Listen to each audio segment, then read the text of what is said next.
Good evening, everybody.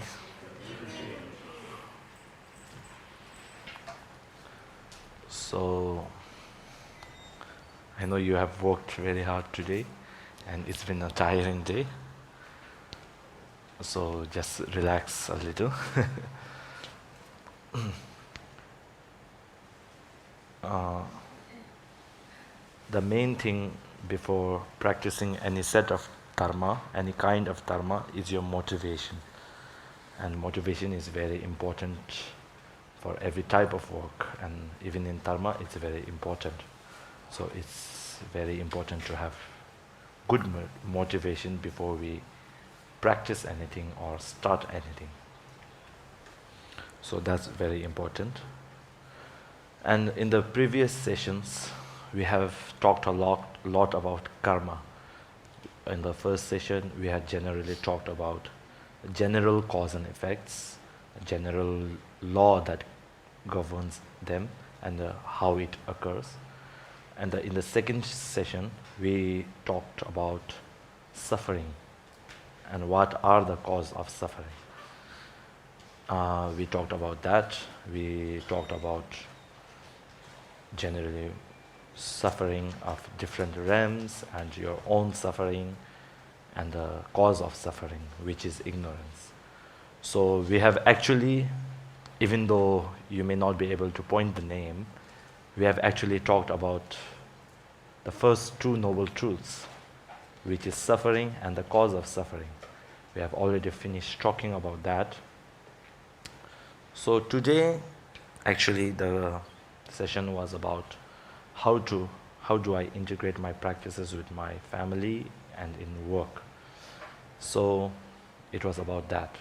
It's about that. So as I go on, I'll gradually talk about that. But since a reminder, I'm telling you about the first two sessions. And in the first two sessions, we had talked about bad karma and in how it affects us, and good karma and in how it affects us, and the thing that we are creating our cause of suffering, right? So, having understood a little about the virtuous karma and non-virtuous karma and their effects, we must not leave it at just an understanding level, but meditate on it and try to reflect upon it. That was also one of the things that I had talked about.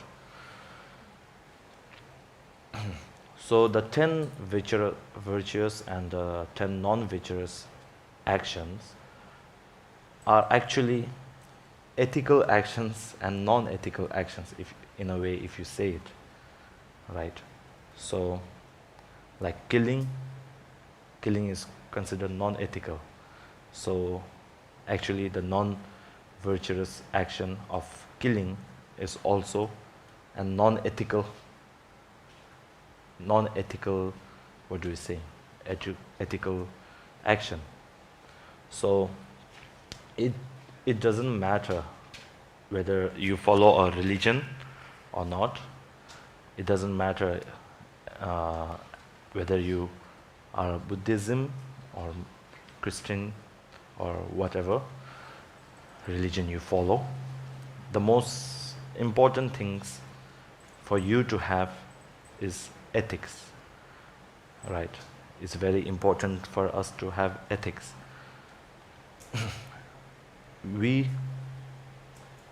Whether you are an atheist who doesn't believe in religion, even if you are an atheist, you must have ethics.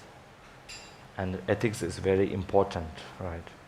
If we don't have ethics, then we won't be able to survive. That's one of the things. As we are dependent on everybody, like when you go to work and when you go to buy something, we are dependent on our colleagues and we are dependent on other people. So if our colleagues and work people who we work with are not ethical, then many different things may occur, right? Like, if your colleague is not ethical, if you go to a workplace and that colleague, I'm not saying you, but your colleague, if your colleague says bad things about you, right? Bad things about you to get promotion. Suppose you two are competing for a promotion and your colleague says bad things about you so that they can get promotion. Then, of course, your reputation would become worse and it will get destroyed. And it would affect you, right? So if your colleagues are non-ethical, that type of things may happen. Now, if you have thought of the way that if your colleagues are non-ethical, what will happen to you? Now you must reverse it and think, if you are non-ethical, what will happen to them? Same thing applies, right? I think there is a saying in English which says, do unto somebody else as you do upon yourself, right? So if somebody badmouths you and spreads a rumor about you so that they can get a promotion, you won't feel nice, you would get angry, right? You would get angry and you would feel, what do we say? You would feel type of depressed, right? That you didn't get the promotion and he got the promotion. And you would, again, that him or her bad-mouthing you creates you bad-mouthing them, right? So you would bad-mouth them. He created a rumor about me. He is such a useless fellow, or he or she is such a useless fellow. So in a way, how you act is also affecting, also creating a different type of effect, which is creating somebody else to do a bad action. So there, of course, there will be a type of rift between you two, and you won't be as, even if you two were very close at the beginning, then you would get, what do we say, there will be rift between you two. So being ethical, whether you follow a religion or not, whether you are an atheist or not, that is very important. As a human being or a living being, it's very important to have ethics, right? So for our survival is dependent on ethics, morals, and character, integrity.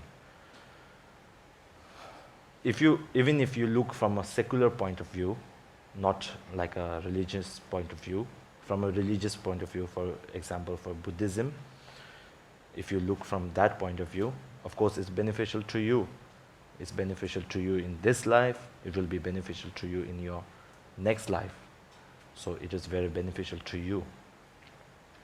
And even if you look from a secular point of view, there are long-term benefits. Suppose you are a company, right? Suppose you are a company, you have a company. If that company makes food products, that company makes fruit products, and if the company is non-ethical and they put so much MSG, do we call it MSG here? Yeah, so MSG is supposed to be bad for your health, right? So if you put so much MSG, I think in India there is a limit to how much you can put. Is there a limit here? Is there? Okay. So, there is like a type of limit. So, if you are a company and you put more than that limit so that it can taste better, there are many different types of chemicals, right? Chemicals which harm our body but can be tasteful. So if they put so much things into that, then that company is being non-ethical. They don't have a work ethic, as we say it. Is it right? Yeah, work ethic. So in the short term, maybe their sales will go, like they will get many sales calls because it's very tasty and it gives sudden taste. It's very tasty. But in the long term, as we go on, we find that this product or any product is causing harm to our health, harm to, like in the long term, then that company will have to shut down if we find out about that. So even in a secular point of view, whereas if they follow the ethics and make it exactly as by an ethical point of view, then they won't have that kind of problem. So even if you look at a secular point of view, there is that benefit of being ethical, and whereas there may be a short-term benefit of being non-ethical, but in the long run, as we say it, in the long run, is it beneficial or is it not? That's what we should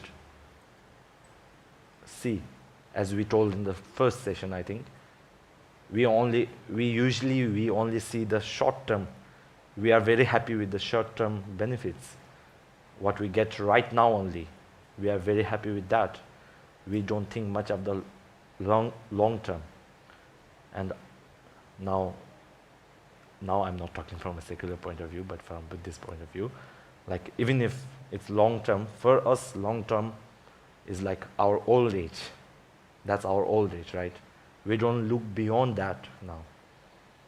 From the Buddhist point of view, there is the long term of you having to take many rebirths, right?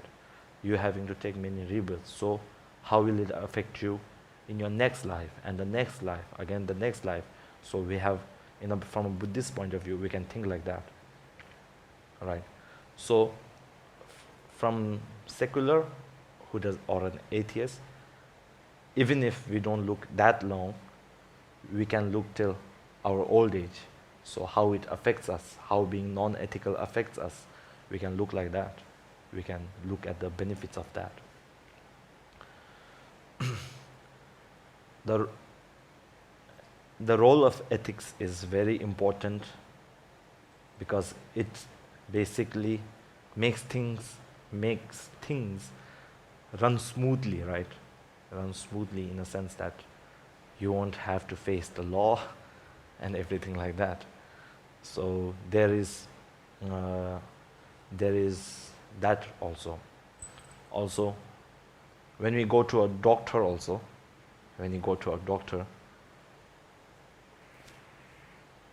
we are, in a way, ethics is also, if you are ethical, if everybody becomes non-ethical, then we won't find the trust.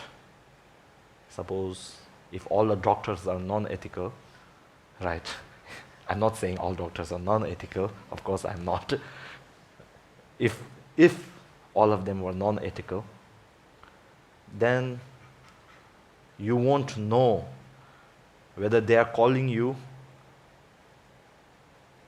for, because they want money, they can call you.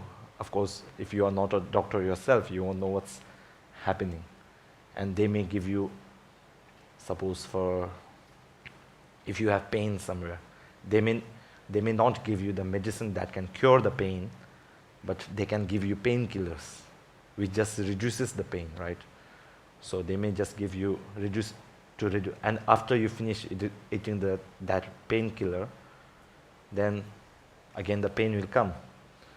So again you have to visit that doctor, and again. So if doctors were non-ethical, then we won't have the trust to go to them, right? Similarly for food products, like we trust them that they have made it according to the rules, as we say, according to the ethical, not just being like for gain, but also an ethical. So there are that type of benefits for being ethical, and like for being non-ethical. If you are a doctor, you may get your license revoked, right? So if you are non-ethical, is it called malpractice? Yeah, if you do malpractice. So even from a secular point of view, these ethical actions are very important.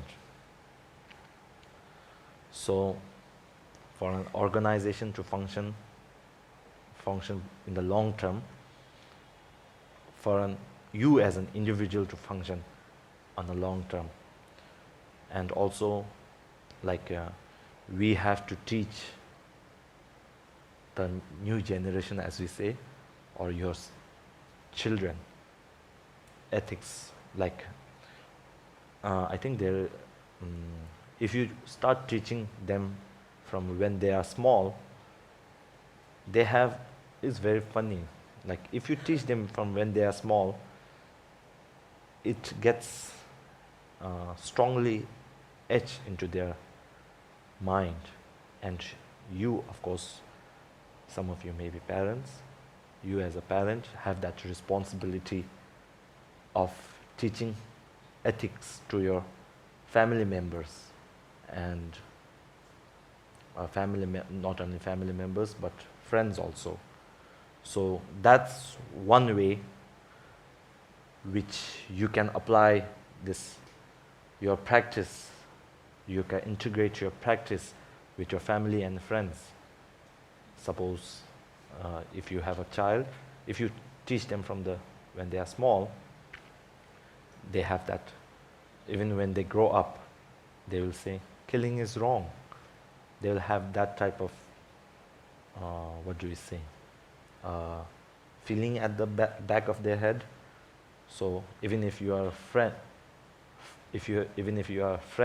you have a friend. Of course, you have friends. Even if you have a friend, then telling them what is right, what is wrong, not arguing, but sharing your point of view. And even though they don't believe in religion, even if they are atheists, you can tell them, right? You can tell them the short-term benefits and the long-term benefits.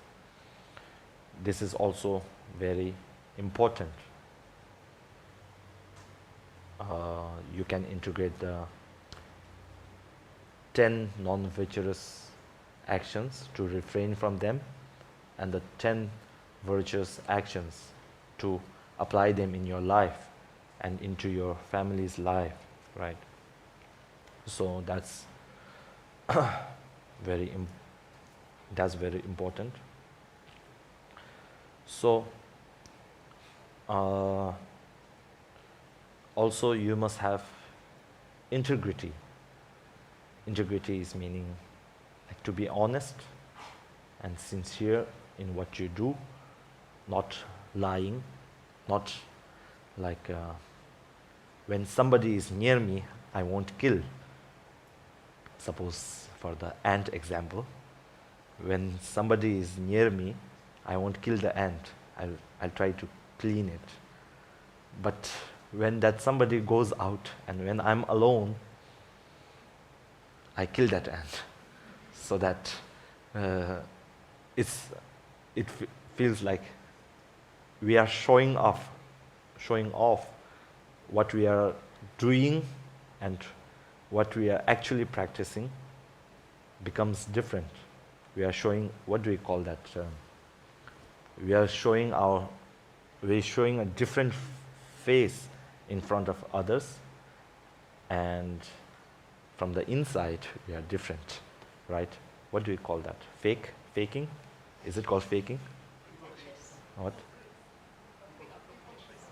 Okay, I didn't get it. Okay, so let's just call it faking, right? So we are just faking our practice. So faking is not good. It's also a part of lying, right? So we must have character character is, ethics is not only about what we do, but it's also about character, right? It's about what we do when nobody is looking at us. What we do when nobody is looking at us. That's very important. We all have the ability to have good character. We can change our character, right? If you are faking, if you are not killing in front of people, but killing when you are alone, then we can change that. We can change it and make ourselves better, right? So that is one of the most important things. It is what we do. You may say, when everybody is together and doing something, you may be like not killing, not lying in a meditative posture and everything like that. But what you do behind, when nobody is looking, that is one of the main things that really defines you, what type of character you have, right? So it's very important to have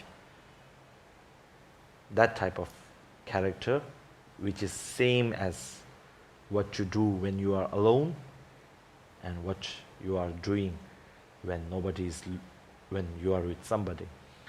So that's one of the ways. Also, we can build our character, right? The way we live our lives, the way we practice, the way we think, and the way we indulge in certain acts. Sometimes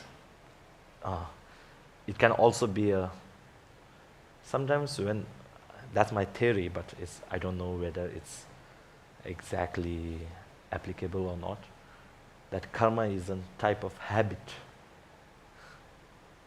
Like if you kill lots of, the best example is ants. If you kill a lot of ants, like knowingly, I'm not saying unknowingly, knowingly, then there is an effect of it. Like whenever you see an ant, your hand goes like this to kill it, right? It becomes type of, what do we say, habit. So in this life, if you are like that, in the next life, we can see some children trying to help ants, right? Trying to put ants or any type of living being from one place to another. And we can also see types of children, whichever insect they see, they kill and try to dissect them, right? We can see that type of children also. So that, in a way, it's an effect of karma. As we said, killing, each of the non-virtuous actions have many different types of effects, like fruitional effects and environmental effects and so on. So this is one of the causally cordant effects. Because in this life, you are very, what do we say, addicted, addicted to killing. Then in the next life, you may also be like, even though you are not, you will get a type of habit. Like we also say it as a bad imprint, right? In a way, bad imprint, in a way, for me, it seems like, I don't know whether that's true or not, for me it seems a little bit like a habit type. Once we get addicted to something, we can't actually stop it from happening. So it becomes like that. That's same for the other things. If you are stealing, then suddenly whenever you see something, you have the want to steal, right? So these are like effects of what do we say, the bad actions. So these are character, the basic thing is character is very important. What we do when somebody else is not looking. So you must have a certain boundary, let's say, boundary. Yeah. So these are very important. So actually there is like a saying, if like ethics cease to exist, then the society will cease to function like it is at today. Like we function by going to the store, buying medicine. Even if we look at the medicine and check the expiry dates and everything, they may put a false label, right? False expiry date. I'm not saying that pharmacists do that, but there may be a possibility if they are non-ethical, right? If they are non-ethical. So there may be a possibility of that. So, because we trust that they are ethical and they don't do it, that's why we just look at the label and see and we buy it. So if there's no ethics from their part and we buy it and we eat that medicine, it will cause us harm. So it's very important. So we could say that individual ethics create a society of, if all of us are ethical, then the society also will become ethical. And if the society is ethical, then the individual themselves will become ethical, right? So we can say it goes both ways. So ethics is very important for our survival. All of the religions, they have the basic, what do we say, basic thing that they need to practice ethics. Every religion says that.